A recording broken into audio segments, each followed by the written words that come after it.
রাজ্যে জোর কদমে চলছে এসআইআর এর কাজ, আর এই সময় দাঁড়িয়ে এক এক জায়গা থেকে এক এক ভুতুড়ে ঘটনা উঠে আসছে। মালদার একটি খবর দিয়ে আপনাদের কাছে, বিএলওর কাছে ফর্ম জমা পড়েনি, অথচ অনলাইনে আপলোড হয়ে গিয়েছে সেই ফর্ম, তাও আবার ফোন নম্বর রয়েছে অন্য ব্যক্তির।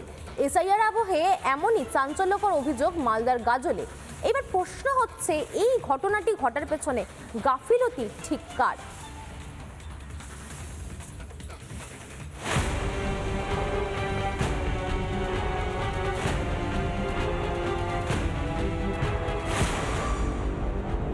মালদার গাজল ব্লকের অন্তর্গত বাবুপাড়া এলাকা। এখানকারই বাসিন্দা লক্ষণ মণ্ডল। তারই সেই ফর্ম নিয়ে এবার আজব কাণ্ড প্রকাশ্যে।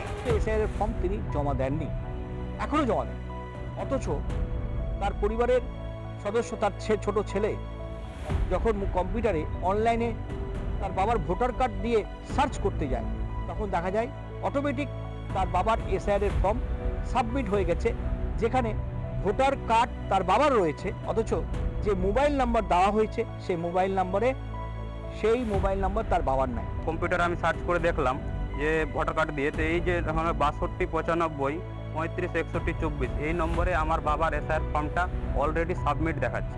বাবার ভোটার আইডিটা সম্পূর্ণ ঠিক আছে, কিন্তু মোবাইল নম্বরটা অন্য এক মোবাইল নম্বর অ্যাড করা আছে। এসব তো হলো, কিন্তু এখানে আর এক বিপদ।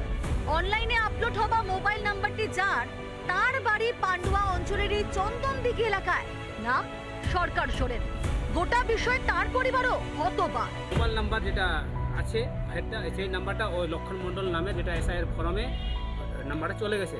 তাই আমরা চাইছি যে এই সমস্যাটা যেন সমাধান হয়ে যাক, এটাই আমার বলার।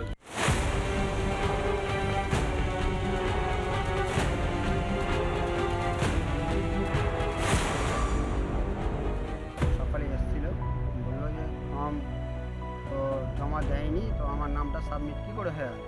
আমি বললাম হয়তো আমি ফর্ম ডিস্ট্রিবিউট করার সময় হয়তো আমার মিস্টেক হয়ে থাকতে পারে, হয়তো কালেক্টরে হাত পড়ে গিয়ে হয়তো সাবমিট দেখাচ্ছে, কিন্তু মোবাইল নাম্বারটা যে অন্য কারণে আমি সেটা আমি জানি না। এবার এসআইআর ফর্ম বিলি নিয়ে নানান অনিয়ম ইতিমধ্যে সামনে এসেছে। কোথাও নেতার বাড়িতে বসে ফর্ম বিলি, তো কোথাও ক্লাবে বসে ফর্ম বিলি। কমিশনের পদক্ষেপও হুঁশ ফেরেনি। এরই মধ্যে বিএলওর কাছে ফর্ম জমার আগেই অনলাইনে আপলোড। এসব হচ্ছে কিভাবে? এসব কি এসআইআর ঘেঁটে দেওয়ারই চক্রান্তেরই অঙ্গ? রিপাবলিক বাংলা। নানা ধরনের কন্টেন্ট দেখার জন্য লাইক করুন, শেয়ার করুন আমাদের ফেসবুক পেজ, সাবস্ক্রাইব করুন আমাদের ইউটিউব চ্যানেল। পাশাপাশি অন্যান্য ব্রেকিং নিউজের জন্য অবশ্যই চোখ রাখুন রিপাবলিক বাংলায়।